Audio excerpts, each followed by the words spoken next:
téléspectatrices de MMB, encore une fois, nous avons déposé nos valises ici à Abobo. Abobo, bien entendu, parce que avant Abobo, il y a eu peut-être Adjamé, Koumassi, Poboué, Cocody, que dis-je, Yopougon. Oui, simplement parce que aujourd'hui, nous allons parler de l'hygiène au niveau des nourritures vendues au bord de nos voies, de nos routes.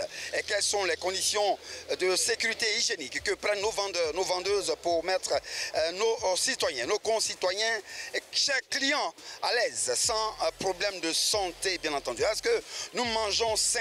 Est-ce que nous mangeons en sécurité ici et quand il s'agit de nous nourrir dans la ville? Alors nous allons donc balader notre micro au sein de la population consommatrice, pour en savoir un peu plus. Nous mangeons comment?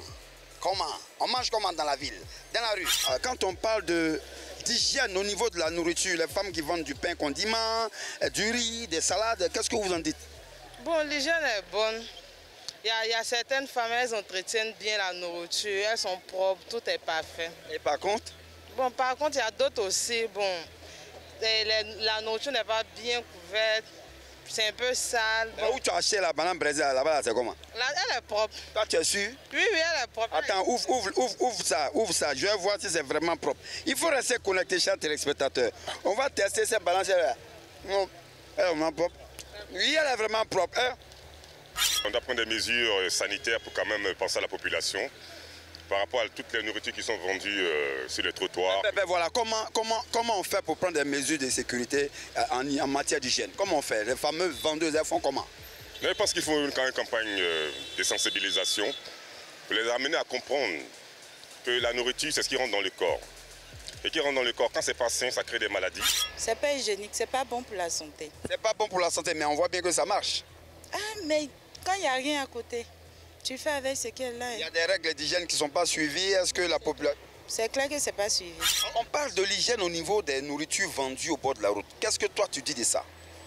Bon, en temps normal, c'est pas normal, mais... C'est pas normal comment? Toi tu payes, je t'ai vu payer tout à l'heure un pain condiment pour manger, tu dis c'est pas normal. C'est pas normal. Tu viens de finir, il y a ta bouche, tu viens de finir là. Téléspectateurs, je suis parlant de santé dans un hôpital. Je ne dirais pas un dispensaire, un hôpital, parce que ça a quand même une renommée, je ne dirais pas une petite renommée. Alors, je suis en face du Major. Major Kona. Mais quels sont les dangers? Il y a la fièvre typhoïde qui guette ces patients. Déjà, ces alimentations ne sont pas bien protégées. Les mouches vont pondre et il y aura aussi des infections bactérielles que ces personnes vont toujours présenter. Alors, pour conclure cette émission, nous allons donc dire encore une fois merci à ces chefs en matière de santé, ces commandos en matière de santé, pour combien de fois ils se mettent donc au service de la population pour dire encore une fois que nous sommes en danger quand nous mangeons dans la rue. Ah oui, alors, nous allons donc nous diriger vers le plateau de MMB en compagnie de Lynn Banti, Patricia Quadio et sans oublier l'humisable Derka DJ pour le côté scientifique de cette affaire. Bonsoir.